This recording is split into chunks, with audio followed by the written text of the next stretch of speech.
Boa noite, pessoal. Bem-vindos a mais um Mori Bastidores, nossa edição de setembro, com a nossa ilustríssima convidada Lari. Quem está falando aqui é Miguel, o seu host de sempre, né? Eu sou um homem branco, de óculos, com cabelo e barba, gostaria de dizer que pretos, mas agora hoje em dia já muito mais cinza ou brancos do que pretos, né? Estou usando uma camisa listrada, que tem uma gola baixa, é, e uso um óculos preto. Estou num fundo desfocado, mas que tem a escada da minha casa, com a parede branca, que é onde eu estou agora, que aqui é a minha casa.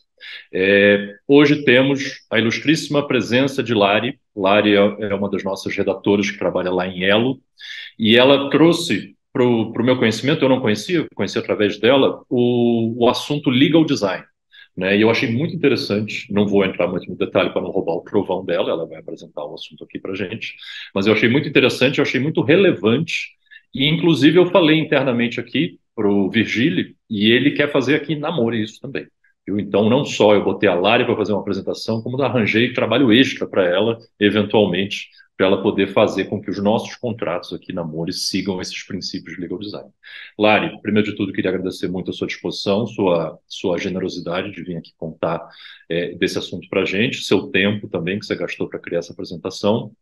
E, por favor, o microfone é seu, nos ilumine. Oi, gente, boa noite. Eu sou Lari Marques. Vou fazer minha autodescrição. Eu sou uma mulher cis, branca, de 35 anos. Eu tenho cabelos curtos cacheados. O lado esquerdo do meu cabelo é bem menor do que o tamanho do meu cabelo do lado direito. E eu tenho uma mecha cor-de-rosa na parte da frente do meu cabelo, do lado direito do meu rosto.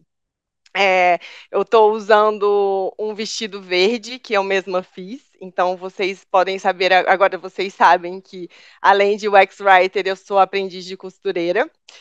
Eu estou na sala da minha casa e ao fundo vocês estão vendo uma estante de madeira com as minhas plantinhas e um pedaço do meu sofá. Bem, dito isto, é, vou começar a falar com vocês sobre legal design. Uma coisa, eu queria começar falando sobre o termo em inglês de legal design. Eu, como ex-writer que prezo pela acessibilidade, pela inclusão, eu não poderia deixar de fazer um aviso aqui, né, no início. Legal design é o termo consagrado e é um termo em inglês, né?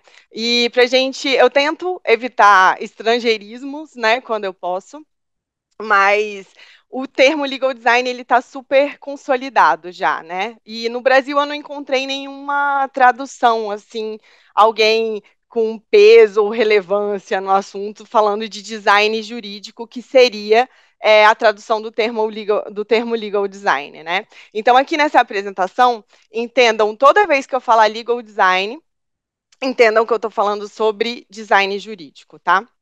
Bem, como que foi o meu encontro com legal design? É, já tem 7 anos, um pouco mais de 7 anos que eu atuo como ex-writer, e nos produtos que eu atuava, sempre tinha alguma interface com o jurídico, seja para definir para definir termos e condições, definir o contrato daquele produto, política de privacidade.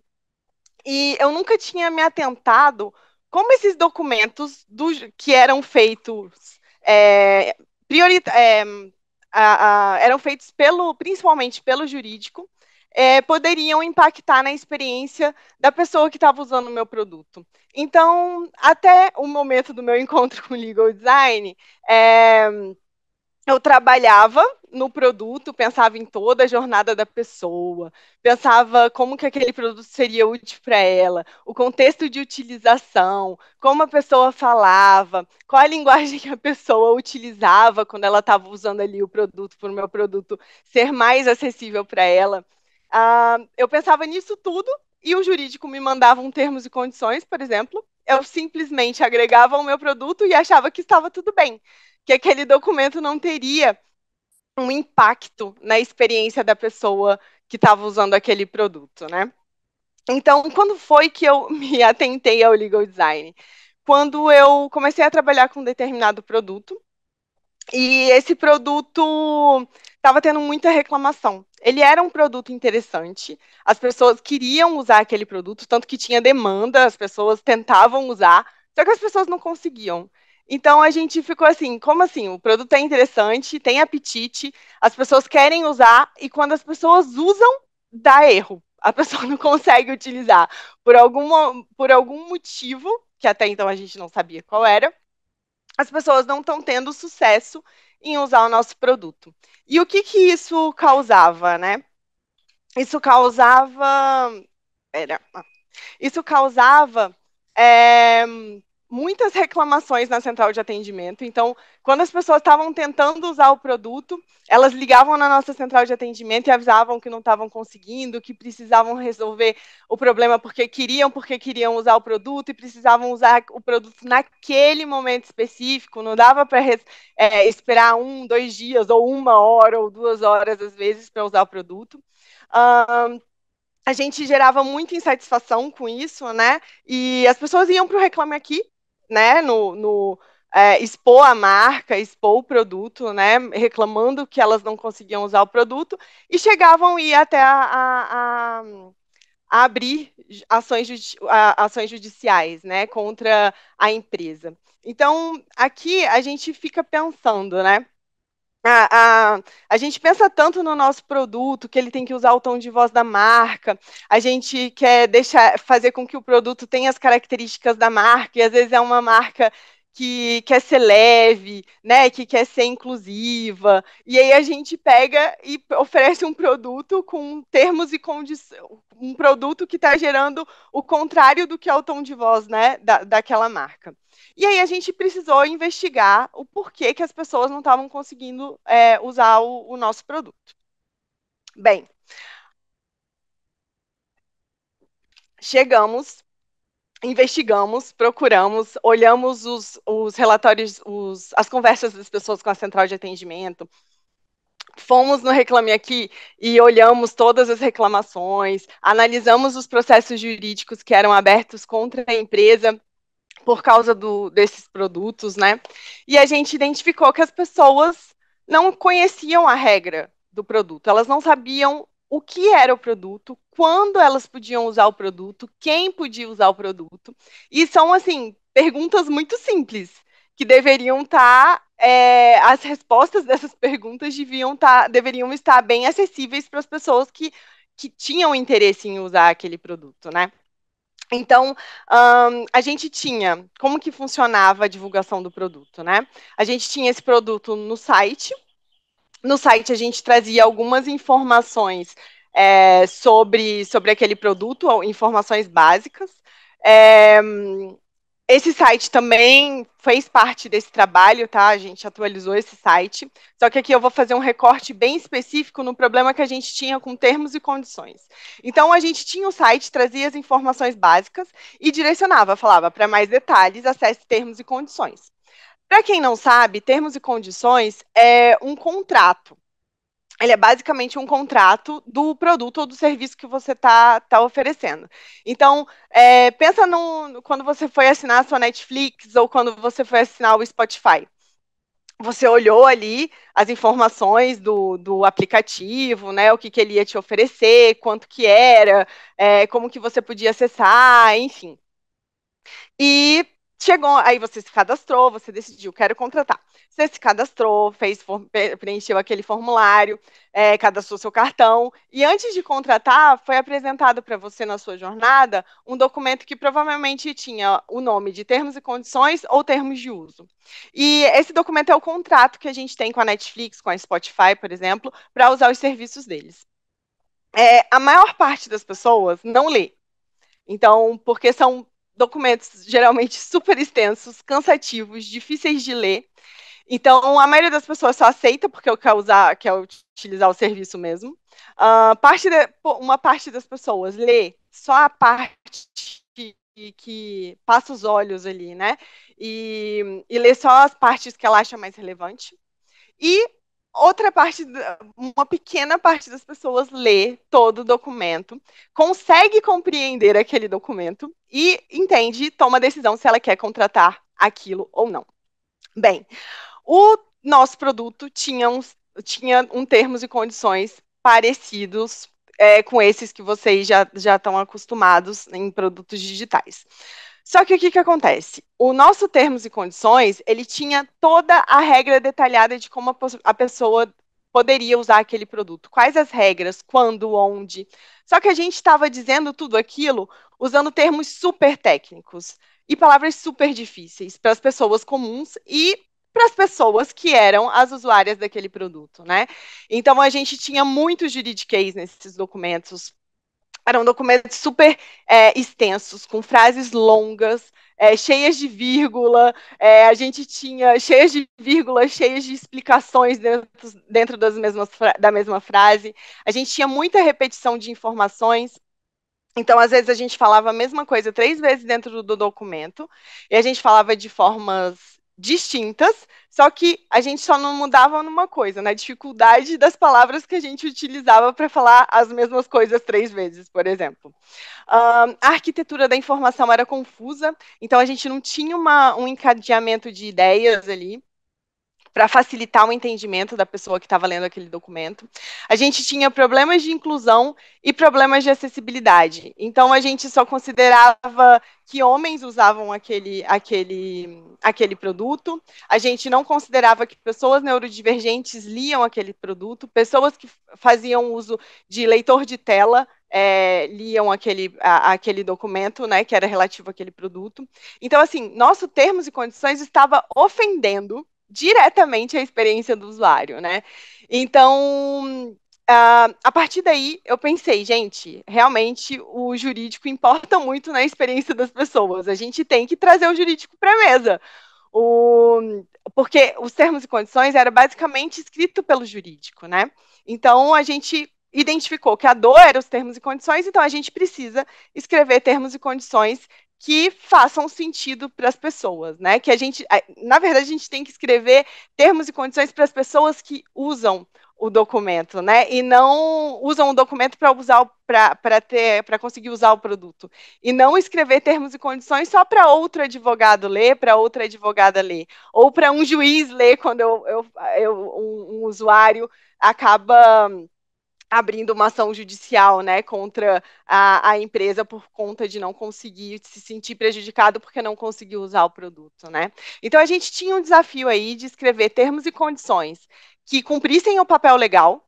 Então, tá, tudo bem. Quero usar uma linguagem mais fácil, uma linguagem mais coloquial, que seja de entendimento das pessoas que usam o meu produto. Então, só para vocês terem uma ideia, a gente tem pessoas que usam, que têm muitos anos de educação formal e pessoas que têm menos quantidade de anos de educação formal, né? Então, a gente atende a um público extremamente diverso, né? Então, a gente precisa trabalhar com uma linguagem simples, de fácil compreensão, mas a gente não pode esquecer do papel legal daquele documento. Então, esse documento, ele precisa, os termos e condições precisavam cumprir com o papel legal dele e sem deixar de gerar uma boa experiência para as pessoas. E nesse caso aqui, a gente estava querendo assim o mínimo, que era fazer com que as pessoas conseguissem usar o produto que elas tinham contratado. Bom, então, para conseguir escrever termos e condições que cumprissem o papel legal e que também atendesse às necessidades da pessoa usuária, a gente decidiu escrever em parceria com o jurídico os termos e condições. Bom, sentamos o ex-writing e jurídico para produzir termos e condições com os seguintes requisitos. Tinha que ser centrado na pessoa usuária. Tinha que usar linguagem simples. Tem writers aqui, eu vi que a Pri está aqui, então não sei se temos mais writers, mas a Babi também eu vi já. Então, assim, linguagem simples para a gente está no nosso sangue. É fácil fazer? Não, não é fácil. A gente se dedica para caramba para conseguir alcançar um texto, escrever, né? Conseguir escrever um texto com linguagem simples. Mas É, a gente trabalha com isso, a gente está sempre olhando para isso, a gente está atenta para isso, né? E outros requisitos tinham que ser que o documento tinha que ser útil para a pessoa que estava usando o produto, acessível e inclusivo. Então, quando eu trouxe esses requisitos para o jurídico, falando, olha, jurídico, a gente só vai conseguir diminuir a quantidade de ações judiciais, a gente só vai conseguir diminuir a quantidade de reclamações, a exposição da marca, né? Se a gente conseguir oferecer para a pessoa que usa o produto um documento que tenha essas características. E aí, haja argumentação. Então, para a gente que é de design, que sempre pensa na experiência da pessoa, que tenta colocar a pessoa no centro do produto, né? É muito fácil a gente pensar nessas características desse produto. Mas quando a gente traz isso para uma pessoa que é de uma área de conhecimento, que é o direito, que é extremamente conservadora, é, é uma área que não é incentivada, né, a experimentar, a criar, né? A gente não é uma área que é incentivada a criatividade, a inovação e nem colocar as pessoas no centro, né? Pelo contrário, é uma área que está sempre muito apegada à norma, a fazer a mesma coisa sempre, e é sempre tudo muito burocrático, muito moroso para modificar. Então, eu precisava de argumentos para fazer com que o jurídico aceitasse escrever um documento mais com uma linguagem simples e que fosse acessível para mais pessoas além de juristas, né? Além de advogados e advogadas e além de juízes e juízas. Bom, procurando argumentos, eu encontrei o legal design ou design jurídico. E ele me ajudou justamente com argumentos. A Margaret Hagan, ela é a responsável, digamos assim, pela explosão do legal design desde 2013. Ela não foi ela quem criou o legal design. A primeira vez que o legal design foi citado foi em 1990, pela professora Colette, que também é da área do direito. E por que que o termo surgiu? O termo surgiu porque as pessoas do direito estavam incomodadas em como elas faziam o direito, né? Como elas desempenhavam o papel delas em garantir justiça, né, para as pessoas. E a Margaret Hagan, ela traz que o legal design é a aplicação do design centrada em pessoas no mundo do direito para tornar os sistemas e serviços jurídicos mais centrados no ser humano, utilizáveis e satisfatórios. A fonte aqui é do livro da Margaret Hagan. Ele está disponível na internet, ele está em inglês, mas ele é todo aberto. Então, quem quiser, tiver curiosidade para consultar, ele está disponível e a fonte é essa daqui, tá? O endereço vocês podem acessá-lo. Bom, então o que que é o legal design? É o direito usando as técnicas de design, usando a tecnologia para fazer o legal design. Por que que eu trago aqui uma estrelinha no direito? Porque o que que eu quero dizer? O legal design não é de design. O legal design é do direito. Como que ele surgiu? Ele surgiu a partir da insatisfação da galera do direito que queria inovar.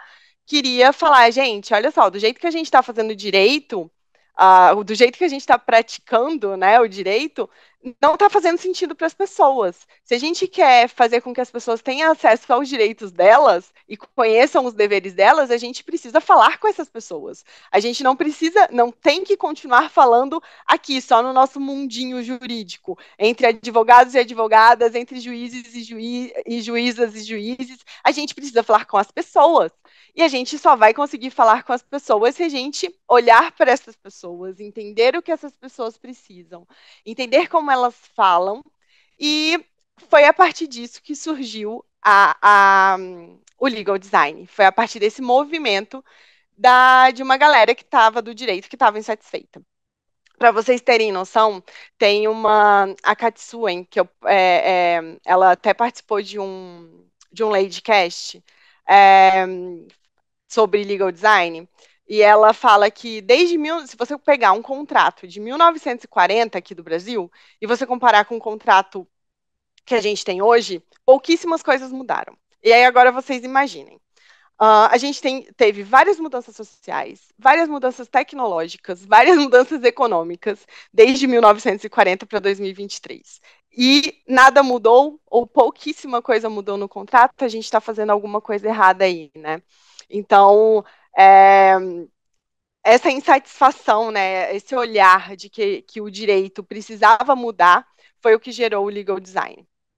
E aí, eu trago aqui para vocês o manifesto de legal design. Quando eu vi isso daqui, eu falei, gente, isso daqui vai me ajudar a sentar à mesa com o jurídico e explicar por que a gente tem que fazer um termos e condições diferentes, né? Esse manifesto ele está disponível no Legal Design Alliance, que é uma instituição internacional que junta iniciativas de legal design em todo o mundo. Então, a ideia é promover essa ideia, tá, de legal design. Só para vocês terem uma noção, existem profissionais do legal design que acreditam que daqui 5 anos as pessoas do direito não vão ter espaço para trabalhar com direito se elas não tiverem a competência de legal design. Então, é uma coisa que eles entendem que a área do direito vai ter que evoluir para isso, tá? Que é o quê? Colocar pessoas no centro. Então, o que para a gente é muito simples, e todos os princípios que eu trouxe aqui para vocês, vocês vão ver que a gente já conhece de cor e salteado, que a gente tenta praticá-los, né? Tenta fazer com que isso aconteça nos nossos produtos. Para o pessoal do direito, isso é diferente, é difícil. Eles nunca pensaram nisso. Então, quando você fala para alguma advogada, para algum advogado, coloca a pessoa no centro. Pensa em quem está lendo esse documento, que não é um juiz, que não é uma advogada, é uma cidadã que está querendo utilizar um produto ou um serviço que ela contratou, para eles é uma quebra de paradigma. Então, eu trouxe isso daqui só para vocês verem como o direito está fazendo, como a área do direito está fazendo com que os seus profissionais olhem para as pessoas para as quais eles estão prestando um serviço, né, oferecendo um produto. Esse manifesto, né, ele tem 25 itens, eu trouxe só 9 para a gente aqui, mas eu trouxe para eles porque eles são novidade para gente? Não, mas porque eles podem ajudar vocês no momento que vocês tenham que interagir com o jurídico para vocês falarem, olha, a sua área jurídica, a sua área de formação, o direito, já vem pensando diferente. Tem gente no direito que está pensando em pessoas no centro, que está pensando em construir documentos que atendam pessoas comuns, que não falem o juridiquês, né? Então, quando a gente fala para um jurídico que existe todo um movimento acadêmico, científico e profissional para fazer com que as pessoas utilizem técnicas de design para gerar boas experiências para os usuários de serviços jurídicos, o peso é diferente. Então, eu trouxe aqui alguns pontos do manifesto, só por curiosidade para vocês, mas caso vocês precisem usar agora ou precisem usar futuramente, né? Então, trazer pessoas no centro, então é criar conteúdos e serviços que pensem na necessidade das pessoas e na capacidade dessas pessoas, né? Ao invés de fazer documentos que atendam aos tribunais, né?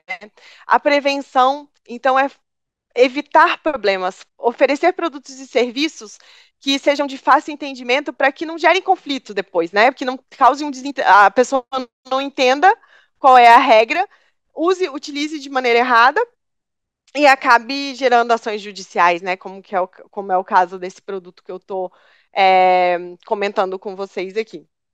Bom, se a gente tivesse, né, pensado em prevenção desde antes, a marca né, para qual desse produto não teria sido tão exposta, né? Eficácia, que é permitir que as pessoas compreendam e façam a coisa certa facilmente, sem exigir investimentos consideráveis de tempo, dinheiro, esforço ou conhecimento especializado. Quando eu penso nos termos e condições que a gente oferecia antes do legal design para o nosso público, eu penso na carga cognitiva que a gente exigia dos nossos usuários para que eles conseguissem usar aqueles produtos, né? Interdisciplinaridade, que nada mais é o que eu fiz com o jurídico, que sentamos eu, o jurídico e a área de produtos e escrevemos um documento numa linguagem comum, né, que não era, na verdade, comum para mim, eu enquanto designer, produto e jurídico, mas era uma linguagem que era comum para a pessoa que usava aquele produto ou serviço, né? E vale ressaltar aqui nessa questão de interdisciplinariedade, como em todas as áreas, o direito tem muito medo da tecnologia, né? E o legal design é tecnologia, é aplicar a tecnologia, é aplicar as técnicas do design que a gente já conhece dentro do direito. Então, eles têm muito aquele medo, né, da inteligência artificial vai substituir o advogado, vai conseguir fazer contratos automaticamente. Então, é uma discussão que eles têm também. E isso só vai ser resolvido com interdisciplinariedade, quando a gente conseguir entender os limites, inclusive conhecer de tecnologia, né? As pessoas de direito também conhecerem de tecnologia. Um, Outro ponto que eles trazem é o ganha-ganha. Então, no direito, geralmente as relações são muito desiguais, né? Alguém tem que perder para alguém ganhar. E o que o legal design fala é que todo mundo tem que sair ganhando. Então, a gente tem que oferecer produtos e serviços onde as pessoas tenham vantagens e as empresas que oferecem esses produtos e serviços também tenham vantagem, né? Base científica, então o legal design é baseado em método, ele é testado, tem evidência, ele é validado, baseado em problemas, então a gente oferece produtos e serviços que vão resolver problemas reais de usuários reais, né? E a ideia é sempre simplificar. Simplificar, seja em questão de interface, de serviço, de experiência, para vocês ficarem sabendo, para vocês saberem, tem uma área do legal design que se chama visual law, né? Que seria a lei visual, né? Em tradução livre aqui. Que o que ela é? Ela nada mais é do que a aplicação de recursos visuais dentro de documentos jurídicos. E ela é só um pedacinho do legal design. Muita gente acha que visual law é sinônimo de legal design, mas não é. O visual law é só uma parte, porque é a parte que cuida do visual dos documentos jurídicos, né? Ou do visual dos contratos, enfim, das leis, como a gente usa os recursos visuais para as pessoas entenderem as regras, né, que precisam ser seguidas. E o legal design não, ele pensa desde toda a jornada do usuário, para que aquele serviço está sendo feito, qual dor ele vem sanar. Então, pensa também no conteúdo, e aí é onde o X-Writing entra pesado aí. Então, o legal design, ele é toda a experiência do usuário. Ele não só é a parte visual. Outra confusão que existe também tem gente que fala que é legal design thinking. E aí mistura a técnica do design thinking com o legal design. Mas o legal design ele pode usar vários métodos do design, não só o design thinking, para aplicar o legal design, tá? E normas e padrões, que é estabelecer um padrão que as pessoas se sintam seguras para usar, né? Que é muito eu já conheço isso, eu sei como funciona, então é trazer essas normas e padrões para os nossos usuários para eles terem mais segurança jurídica, né? Bom, como o legal design tem me ajudado? Argumentos. Então, tecnicamente, o legal design me trouxe novos conhecimentos? Não. me trouxe não conhecimentos de design, me trouxe conhecimento de que tem um movimento jurídico aí super bacana de inovação, que está super aquecido, né? Então, nisso eu tive um conhecimento novo. Mas como que ele me ajudou? Em argumento, porque eu estou falando com o meu jurídico, olha, não sou eu de design que estou falando que você tem que pensar na pessoa. Não sou eu de design que estou falando que a gente tem que escrever simples. A sua área jurídica, a área que você se formou, também está fazendo esse movimento. Quando a gente traz isso para o jurídico encara, pela minha experiência, encarou de uma forma diferente. E eles compraram mais a ideia de que a gente tinha que trazer o usuário para o centro. Bom, como que ficou os nossos termos e condições depois do legal design? Digamos que a gente colocou o óculos com as lentes de legal design, trabalhamos juntos e qual foi o resultado, né, dos termos e condições? Aqui, gente, eu vou trazer muito a ideia, tá, do que a gente fez, mas não o resultado em si, tá? Por questões de sigilo, enfim. Bom, os termos e condições, depois do legal design, ele teve a característica de pensar nas pessoas. Então, a gente pensou em para quem que eu estou escrevendo? Quem usa esse produto? Qual o objetivo dessa pessoa usando esse produto? Qual é o momento da jornada que ela está? Qual o contexto dela? Como que essa pessoa está se sentindo? A gente pensou numa arquitetura da informação também que fizesse sentido o encadeamento de ideias, né? E aí aqui eu trago um ponto que eu acho bem importante, que a gente começou a trabalhar definições. Então, logo no início do documento, a gente define quais são as palavras ali que são mais complexas ou que têm implicações mais complexas, né? No início do documento. Então, a gente explica para as pessoas as palavras que elas vão ler, algumas palavras que elas vão ler no documento e que elas têm que entender que aquelas palavras estão sendo utilizadas com aquele sentido. E aí, o que a gente trouxe no nosso contrato, né? No nosso termos e condições? O que é o produto, quem fornece o produto, quem pode usar, qual a validade, onde posso usar, o que não está incluso e o ponto de precisa de ajuda, que aí a pessoa podia acionar um atendimento ali. A gente conseguiu implementar a linguagem simples, então a gente começou a usar frases curtas, evitamos termos técnicos, utilizamos palavras fáceis. E só para vocês terem um exemplo, por exemplo, antes a gente usava, nos termos e condições, a gente usava objeto, que era para definir o que é o produto. Então agora a gente passou a usar o que é o produto. Antes a gente usava exclusões para dizer o que não estava incluso no produto. E agora a gente diz o que não está incluso. É muito mais acessível para pessoas que não são do direito, né? E a gente trabalhou a questão de inclusão. Então, a gente tenta usar sempre substantivos comuns de dois gêneros. Quando não dá, a gente coloca a palavra pessoa na frente do termo que a gente precisa usar. Então, por exemplo, pessoa usuária, né? E a gente também tenta evitar estrangeirismo. E em questão de acessibilidade, a gente trouxe a numeração dos itens, a gente abandonou expressões como acima e abaixo, que não fazem muito sentido para quem está com leitor de tela. A gente colocou a obrigatoriedade de ter textos alternativos para imagens. A gente aumentou o espaçamento entre linhas, colocou o texto alinhado à esquerda, porque isso facilita pessoas, a leitura de pessoas neurodivergentes.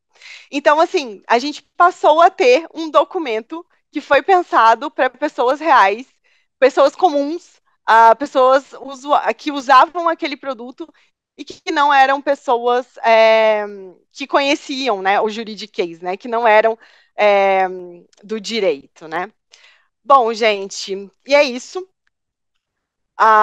Foi assim que o legal design me ajudou. Eu espero que conhecer um pouco mais sobre o legal design possa ajudar vocês também, seja a pensar em como o jurídico se envolvendo no seu produto, como isso pode ser, como pode ser muito bom ter um jurídico na mesa na hora que você está definindo um produto, ou se vocês já estão com o jurídico na mesa, ter uma ferramenta aí, argumentos novos para trazer o jurídico mais para perto.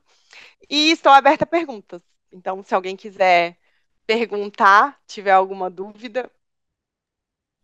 Lari, primeiro de tudo, parabéns, foi ótimo, né? Como eu já sabia que seria, porque eu vi a apresentação, né? Então já estava ciente. O Caio está com a mão levantada, acredito que ele tem uma pergunta, e também surgiu aqui no chat uma pergunta sobre cursos sobre o assunto. Então vamos lá primeiro com o Caio. Caio, manda bala. Oi, Hilário, parabéns pelo conteúdo. Ótimo, não esperava menos. Você falou sobre a parte de acessibilidade ali do conteúdo e sobre linguagem simples. Eu queria perguntar para você, aproveitando também o nosso podcast que a gente teve com a Babi, falou um pouco sobre isso também. Ela citou uma ferramenta, né, que é a legibilidade.com, que revisa os textos para ver se eles estão simples, né?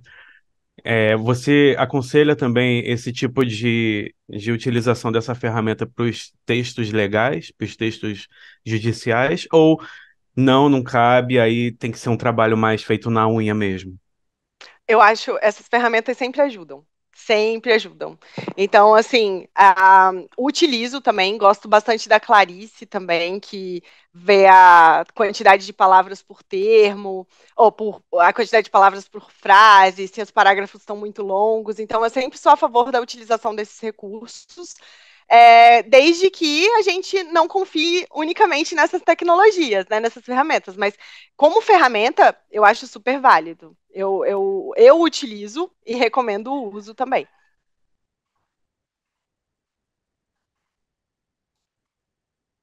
Muito bem, Caio, respondeu? Tem mais algum? Respondíssimo. Valeu, obrigado. Maravilha. E aí, Lari, surgiu aqui no chat também perguntas sobre cursos. Você sabe de algum? Sim, existem cursos, sim. Alguns bem voltados para a área do jurídico, né? Para pessoas que são advogadas mesmo. E outros mais voltados também para quem é designer e quer ter argumentos, né? Que nem eu estou falando aqui. É, tem a Beats, eu acho que talvez a mais famosa aqui no Brasil. E tem outras instituições que são mais voltadas para advogados, que eu já ouvi falar, mas eu realmente não vou lembrar o nome agora, mas deve ser só jogar no Google que acha fácil. Legal. Agora, tem uns conteúdos bem bacanas. Esse livro que eu coloquei na apresentação, eu vou até colocar posso colocar algumas recomendações aqui no chat? Claro, por favor. E aí, esse livro é bem legal. É uma pena que está em inglês, mas ele, que é o da Margaret Hagan, ele é muito bacana mesmo. É, tem o tem o LEDA, que é o laboratório, que é essa iniciativa de uma aliança, né, por legal design, que também traz muito conteúdo bacana. Então, assim, eles têm uma biblioteca, gente, vastíssima. É muito legal a biblioteca deles, tem muito conteúdo. Então, para quem está interessado em aprender sobre legal design, eu recomendo dar uma olhada lá. É, tem também a. Ai, vocês não estão vendo mais minha tela, né? Não. Beleza. Não, porque meu mouse aqui estava meio estranho, fiquei confusa. É, tem também o Ladecast que eu assisti, que inclusive é um desses links que eu tô passando aqui para vocês, que é com a Katsui, que é uma especialista, uma advogada especialista em legal design e, aqui do Brasil. E ela, inclusive, fala de dois cursos para advogados é, sobre legal design. E ela também publica muita coisa bacana sobre legal design. Então, quem tiver interesse também pode seguir a Katsui. Ela tá no Ladecast, dá para ver, dá para encontrar as redes sociais dela. Então, esse material aqui que eu encontrei é um material bem legal, assim. São instituições que trazem uma biblioteca super vasta de, de material para você estudar. É muito legal, tem um desses materiais, eles trazem, inclusive, uma que eu acho que é do Laboratório de Legal Design da Universidade de Stanford. Eles trazem pesquisas sobre quais são as principais dores dos usuários usando os serviços jurídicos norte-americanos. Então, por exemplo, uma pessoa que é imigrante e que ela quer usar um benefício X lá para imigrantes. E aí ela traz o fluxo que aquela pessoa precisa fazer para conseguir acessar aquele direito. Então, assim, tem umas coisas bem bacanas que dá para dar uma olhada, assim, e aprender bastante. Muito bom. E aí eu peço, olhe, que a gente, quando for botar esse vídeo lá no YouTube, a gente botar esses links também na descrição. Acho que vai ser bom para a gente ter, porque senão se perde, né? Fica aqui só no chat, acabou, vai embora. Se a gente pudesse botar lá na descrição, mas aí, obviamente, não precisa pegar agora. Depois a gente fala com você, Lari, e bota lá no descritivo do vídeo. O Felipe levantou a mão. Oi, Lari, pessoal, boa noite, tudo bem? Estão me ouvindo? Sim. Sim. Ah, perfeito. Primeiro, parabéns, viu, Lari? Muito interessante. Eu acho que pela primeira vez alguém me deixou morrendo de vontade de ler um termo de uso, né? Porque eu entendi por que que não pode mostrar e tudo mais, mas fiquei super curioso para ver. A dúvida que eu fiquei é porque é o seguinte: na maioria dos projetos que eu trabalhava, essa parte meio que passava despercebido, sabe? Era algo que era 100% ali para o jurídico e a gente ficava esperando isso chegar e a gente só dava um Ctrl+C, Ctrl+V ali. E aí eu fiquei na dúvida, nesse projeto específico, quem que levantou essa bola, sabe? Foi o time de writer que percebeu que isso era um problema dentro desse produto? Foi o time de design? Isso veio de negócios? E como que foi essa percepção, assim, sabe? O que que estava doendo tanto que fez as pessoas olharem para uma coisa que geralmente passa batido, sabe?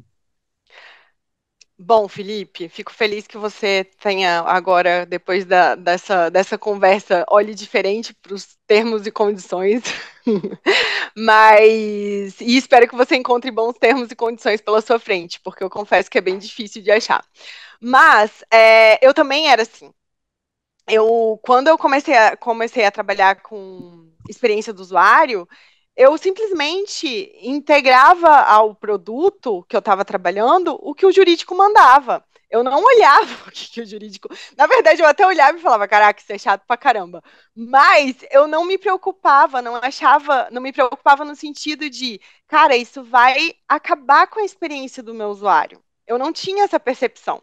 Até começar a trabalhar com um produto que estava recebendo muita reclamação. Então, quem foi que conseguiu identificar que a dor era um documento jurídico? Foi o time de design, tá? Então, o time de design como um todo, não só eu, como um time de design de serviço, o time de pesquisa, identificamos que eram essas regras que eram mais pesadas de dentro do documento termos e condições que estava ofendendo o usuário, que estava impedindo que ele fizesse o uso daquele produto. Então, a descoberta foi com o time de design como um todo, e o trabalho no dia a dia foi mais entre eu, que era o ex-writer do responsável pelo produto, o responsável pelo produto, né? E o jurídico. Então, a gente tinha uma advogada que estava escrevendo ali com a gente. Então, quem descobriu a dor foi todo o time de design. Quem botou a mão na massa ali para fazer com que os termos e condições gerassem